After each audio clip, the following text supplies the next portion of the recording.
Hello students, this is Nitin Dhingra और आज जो हम लेक्चर करने वाले हैं वो क्लास 10 का नेशनलिज्म इन इंडिया, ये है चैप्टर का नाम और हिस्ट्री का ये लेक्चर है।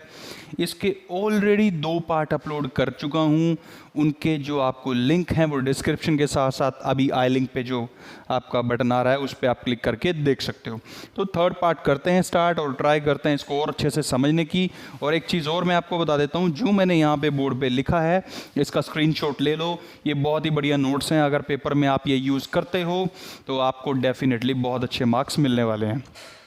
सो स्टूडेंट्स, अगर नोट्स अच्छे लगें, वीडियो अच्छी लगे, समझाना अच्छा लगे तो सब्सक्राइब कर सकते हैं, ठीक है, ताकि अगली वीडियोस भी आपको दे सकता हूँ, क्योंकि मैं साइंस, एसएस, मैथ्स सब कुछ कराऊंगा। सो स्टार्ट करते हैं। जो टॉपिक है उसका नाम है नेशनल नॉन कोऑपरेशन मूवमेंट। सो इसको शॉर्ट में हम लिख रहे हैं एनसीएम। तो ये जो नॉन कोऑपरेशन मूवमेंट है इसके बारे में हम पढ़ेंगे कि ये कैसे स्टार्ट हुआ, कैसे ये एंड हुआ, ठीक है, और क्या क्या इसकी स्टेजेस रही, गाँव में कैसे चला, शहरों में कैसे चला, ये सब कुछ हम पढ़ेंगे। सो स्टूडेंट्स, जो ये नेशनल जो नॉन कोऑपरेशन मूवमेंट है इसको नॉन कोऑपरेशन खिलाफत मूवमेंट भी कहते हैं। ये पिछले लेक्चर में मैंने करा दिया था। वो क्यों इसको खिलाफत मूवमेंट बोलते हैं, क्योंकि महात्मा गांधी जो थे उन्होंने प्लानिंग किया कि मुस्लिम्स और हिंदू दोनों एक साथ आ जाएं और एक बहुत स्ट्रॉन्ग सा मूवमेंट करें। वो स्ट्रॉन्ग मूवमेंट इसलिए ताकि अंग्रेज़ों की जो है ना वो रूट्स को हिला दे, वो जड़ों को हिला दे और अपनी जो स्वराज, जो हमें फ्रीडम चाहिए वो हमें मिल सके, ठीक है। तो इस बेसिस पे महात्मा गांधी ने प्लानिंग की। सो इसको हम एनसीएम खिलाफत मूवमेंट भी बोलेंगे, ठीक है। खिलाफत का मतलब होता है खिलाफ, अगेंस्ट। अगेंस्ट किसके? अंग्रेज़ों के। तो मुस्लिम अंग्रेज़ों के अगेंस्ट क्यों हुए थे? क्योंकि जो फर्स्ट वर्ल्ड वॉर चल रहा था, फर्स्ट वर्ल्ड वॉर के एंड में आते आते अंग्रेज़ों ने, ब्रिटिशर ने टर्की को हरा दिया और टर्की के साथ जो ट्रीटीज़ की गई वो अच्छी नहीं थी, क्योंकि टर्की के जो लीडर थे, जो सबसे बड़े जो किंग थे, उनको खलीफा कहते थे और खलीफा को मुस्लिम अपना गुरु मानते थे। तो उनके साथ अच्छा ट्रीटमेंट नहीं किया ब्रिटिशर ने। तो जो इंडिया में जो मुस्लिम थे उनको बुरा लगा। तो फिर पहले मुस्लिम्स और ब्रिटिशर लगभग एक जैसा चल रहे थे। तो जब अब की बार मुस्लिम्स को बुरा लग रहा था तो गांधी जी ने सोचा कि कितना बढ़िया मौका है कि हिंदूज और मुस्लिम को एक कर लेते हैं, ठीक है। तो दैट्स वाई इस मूवमेंट को एनसीएम, नॉन कोऑपरेशन मूवमेंट या फिर खिलाफत मूवमेंट भी कहते हैं। और ये कब स्टार्ट हो रहा है? जनवरी 1921। Very important. तो क्वेश्चन आ सकता है आपको, कब स्टार्ट हुआ? तो आप बताओगे जनवरी 1921। तो आप देखते हैं कि नॉन कोऑपरेशन मूवमेंट जो एनसीएम है वो टाउन्स में कैसे चला, शहरों में कैसे चला। फिर हम देखेंगे कि non cooperation movement country side में, गांवों में कैसे चला, या ट्राइबल्स एरियाज में, पीजेंट्स में कैसे चला। फिर और देखेंगे कुछ इसमें एग्जांपल्स जो हैं, ठीक है। तो आइए फिर स्टार्ट करते हैं। तो नॉन कोऑपरेशन मूवमेंट टाउन्स में कैसे चला? जो टाउन्स जो थे, शहर थे, उसमें क्या था? जो स्टूडेंट्स थे, जो मिडिल क्लास लोग थे, ठीक है, जो टीचर्स थे, जो लॉयर्स थे, सब ने अपने अपने जो गवर्नमेंट के काम थे, स्टूडेंट्स ने अपनी क्लासेस छोड़ दी, अपने कॉलेज छोड़ दिए, टीचर्स ने अपने कॉलेज छोड़ दिए, स्कूल छोड़ दिए, लॉयर्स ने अपनी प्रैक्टिस करनी बंद कर दी, ठीक है। ऐसे ही सब ने जो है सपोर्ट किया और मिडिल क्लास जो थे, ठीक है, वो भी सपोर्ट कर रहे थे। तो अब हुआ क्या उसके बाद? अच्छा हाँ, ये देखो कितनी इंपॉर्टेंट बात है। उस टाइम इलेक्शन होने वाले थे, ठीक है। उन इलेक्शन को बॉयकॉट किया गया कि लीडर्स ने बोला कि हम इलेक्शन नहीं लड़ेंगे। बट इम्पॉर्टेंट, एक ऐसी जगह भी थी जहां पे इलेक्शन बॉयकॉट नहीं किया गया और वो इलेक्शन लड़ने के लिए रेडी थे। वो जगह थी मद्रास। मद्रास में एक पार्टी थी, जस्टिस पार्टी। जो जस्टिस पार्टी थी वो नॉन ब्राह्मण की थी, मतलब ब्राह्मण नहीं थे, लोअर कास्ट में आते थे, ठीक है। बट वो चाहते थे, वो क्या सोच रहे थे कि इस टाइम पे कोई भी इलेक्शन में पार्टिसिपेट नहीं कर रहा, तो हमारे लिए एक अच्छा चांस है कि हम इलेक्शन में आएँ, इलेक्शन में जीतें। इलेक्शन में जीतने के बाद जो है हम अपनी पावर में आ जाएंगे और पावर में आने के बाद हम अपने लिए कुछ और अच्छा सा काम कर पाएंगे। बहुत इंपॉर्टेंट क्वेश्चन हो जाता है कि कब 1921 में जब इलेक्शन नॉन कोऑपरेशन मूवमेंट चल रहा है तो पूरे इंडिया में इलेक्शन को बॉयकॉट किया गया। Only one place, which was the place जहां पे ऐसा नहीं हुआ, वो जगह थी मद्रास। पार्टी का नाम था जस्टिस पार्टी और ये पार्टी थी नॉन ब्राह्मण्स की, ठीक है। तो देखो, स्टूडेंट्स बॉयकॉट कर रहे हैं, टीचर्स कर रहे हैं, इलेक्शन का बॉयकॉट हो रहा है सब जगह पे, ठीक है। फिर और उसके बाद क्या हो रहा है? जितने भी फॉरेन गुड्स हैं, जैसे कपड़े हो गए, हैट्स हो गई, बेल्ट हो गई, शूज़ हो गए, सबके लिकर हो गई, शराब हो गई, ठीक है, सबको जो है ना बहिष्कार, बॉयकॉट किया गया, सब कुछ।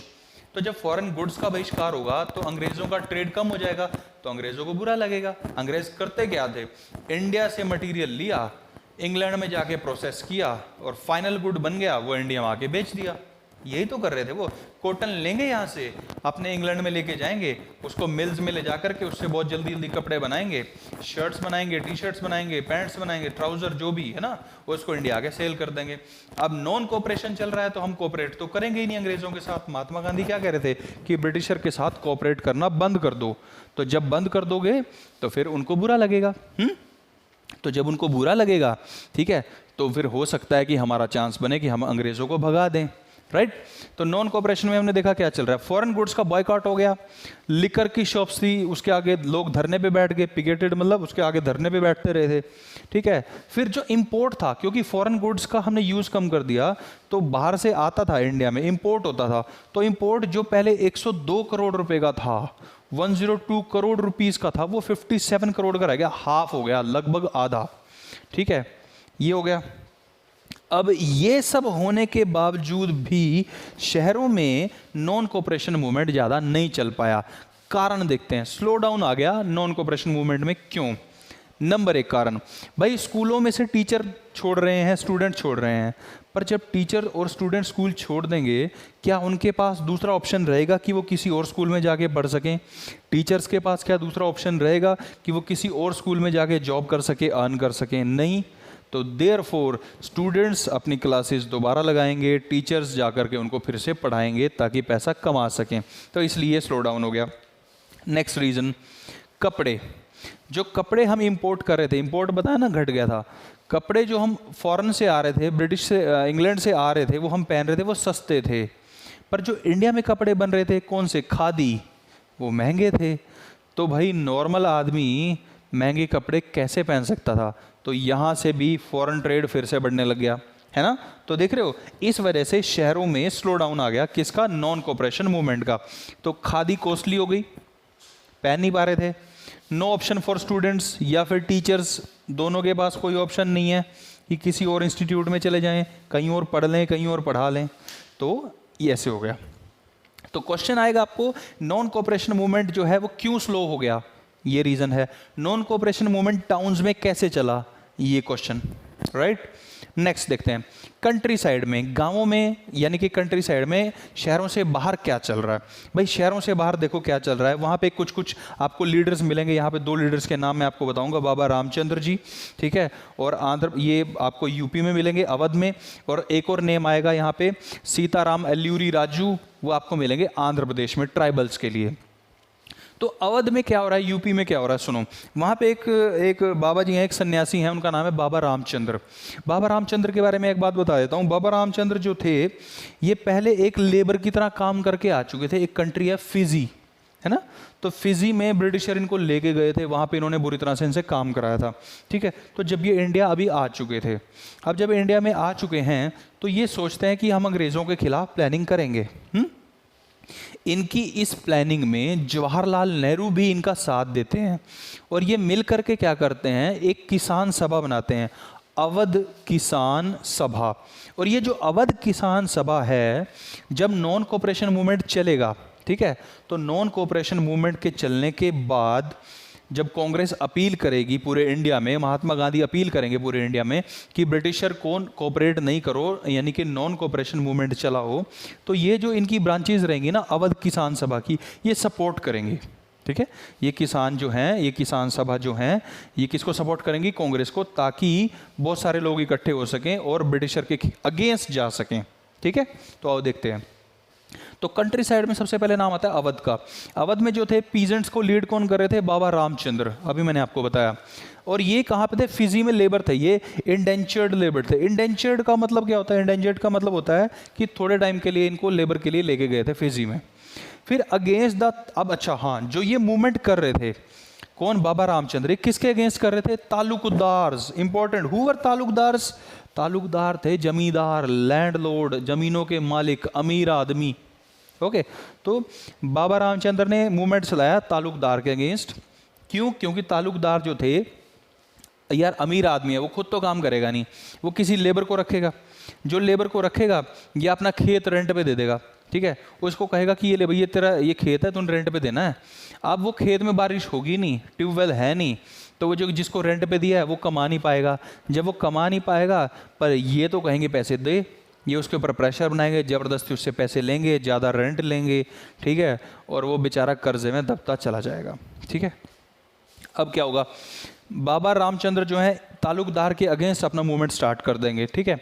क्या रीज़न था? हाई डिमांड ऑफ रेंट और बेगार। हाँ, बेगार भी देखो, बेगार क्या होता है, बेगार के बारे में बताया था आपको। What is बेगार? बेगार होता है कि काम करवाना पर पैसे ना देना। अब ऐसा क्यों होगा कि काम करवाया जाएगा, पैसे नहीं दिए जाएंगे? देखो वो ऐसा इसलिए होगा क्योंकि जिसको वो रेंट पे, अब तालुकदार किसी बंदे को रेंट पे देगा अपनी ज़मीन, और सामने से वो जो रेंट ले रहा है, ठीक है, जो किसान है वो पैसे चुका नहीं पाएगा, ठीक है, तो फिर अब उसकी तरफ उधारी बन गई, ठीक है, उसने उधार देना है तालुकदार को, तो फिर फ्री में काम करवाएगा, बेगार करवाएगा, पूरा पूरा दिन काम कराएगा और फिर कुछ देगा ही नहीं, और हो सकता है पूरी लाइफ टाइम के लिए कराता रहे। तो इन्होंने मिलकर के क्या बनाया? अवध किसान सभा। अवध किसान सभा, जवाहरलाल नेहरू और बाबा रामचंद्र ने इतनी जल्दी इन्होंने क्या किया, ऐसी किसान सभा बनाई और 300 ब्रांचेस अपनी ओपन कर ली। और ये ब्रांचेस क्या करने वाली हैं? ये ब्रांचेस ही तो सपोर्ट करेंगी किसको?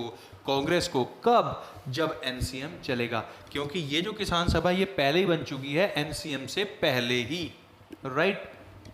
अच्छा, तो अब ये किसान सभा क्या आंदोलन चलाएगी, क्या ये करेंगे? ये कहेंगे कि पीजेंट्स को कहेंगे कि टैक्स नहीं देना, ठीक है, और फिर लोगों के अंदर एनर्जी आएगी, वो तालुकदार को लूट लेंगे। लूटेड तालुकदार ने बहुत ज़्यादा ग्रेनेज कर रखी है, ग्रेनरीज बना रखी हैं, गोदाम बना रखे हैं जहाँ पे वो अनाज इकट्ठा करके रखते हैं, वहाँ से लूट लेंगे ये किसान लोग, ठीक है। तो अभी हमने पढ़ लिया NCM in town, NCM in country side में भी स्पेशली अवध। आपको क्वेश्चन आ सकता है कि write a short note on the Baba Ramchandra. तो बाबा रामचंद्र के बारे में आप लिख दोगे कि तालुकदार के अगेंस्ट थे, फिजी में काम करके आए थे, किसान अवध सभा बनाई थी, ठीक है, और किसके साथ मिलके बनाई थी? जवाहरलाल नेहरू के साथ मिलके बनाई थी।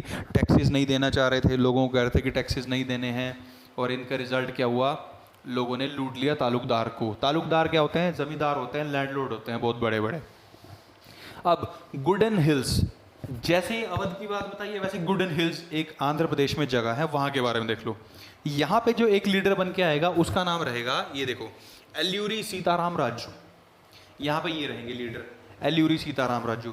अब हो क्या रहा है कि वहाँ पे जो ट्राइबल्स हैं, ट्राइबल्स कहाँ रहते हैं? जंगल में रहते हैं, और जंगल के आसपास रहते हैं। जंगल से जाएंगे, वहाँ पे अपने एनिमल्स को ग्रेजिंग करेंगे, एनिमल्स को चारा चरने देंगे, वहीं से लकड़ियाँ लेंगे, वहीं से फ्रूट्स लेंगे, वहीं से खाना खाएंगे।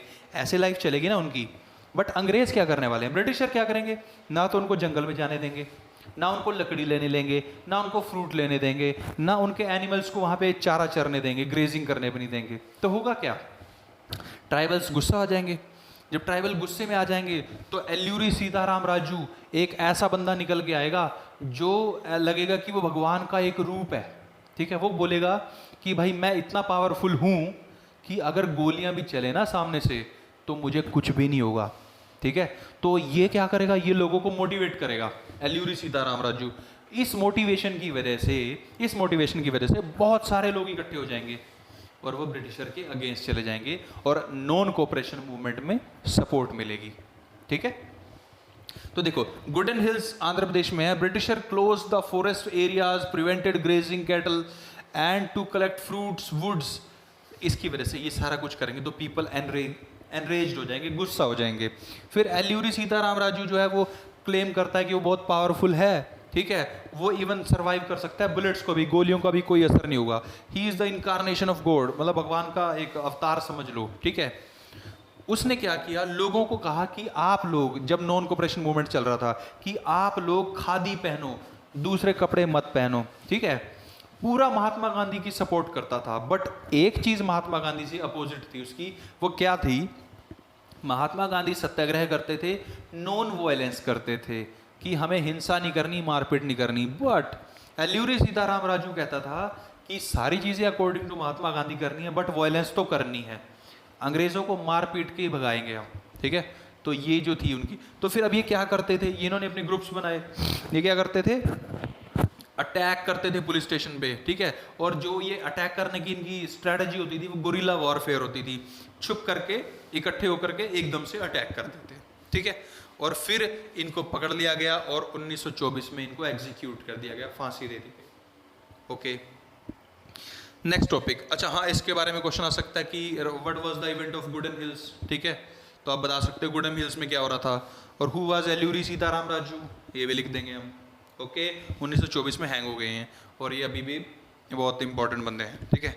स्वराज इन प्लांटेशन, स्वराज क्या है, स्वराज देखो, स्वराज होता है अपना राज, फ्रीडम।